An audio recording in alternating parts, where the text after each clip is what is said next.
Biz niyə opozisiyona qoşulmuruq? Əslində opozisyon deyəndə opozisyonun o birisi qruplarına. Biz özümüz də opozisyonluq. Opozisyonun o birisi qruplarına niyə qoşulmuruq? Çünki qorxuruq. Qorxumuz budur ki, əvvəl onlara etimadımız yoxdur. Boykot eləyirlər. Ondan sonra əhəmiyyətli önəmlərimiz onlardan fərqlidir. Və qorxuruq ki, onlar bizi sui-istifadə edirlər. Necə ki, bundan qabaq olub. Amma və buna görə də o risklər ki deyirik, 4-5 dənə indi Azərbaycanlıların düşündüyü risklər var.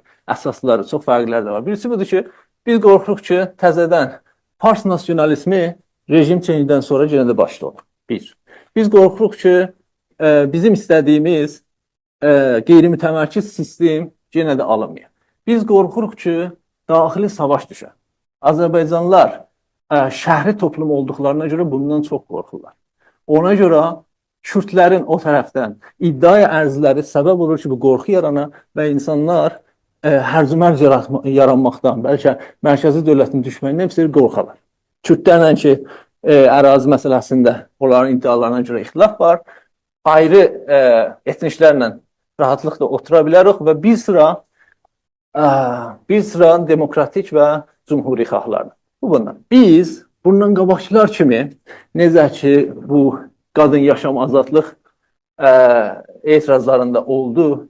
Biz top yekun olan etirazlarda meydanda olmalıyıq. Öz istəklərimizlə meydanda olmalıyıq. Çünki olmazsaq öz millətimizin içində öz etibarımızı, öz məşruiyyətimizi itirə bilərik. Çünki o qədər çətin bir şərait vardı ki, İranda ekonomik cəhətdən bərqlərin kəsilməsi, maaşların verilməməsi artıq necə ki zənzindəcidə, azadidə oldu bir qismən.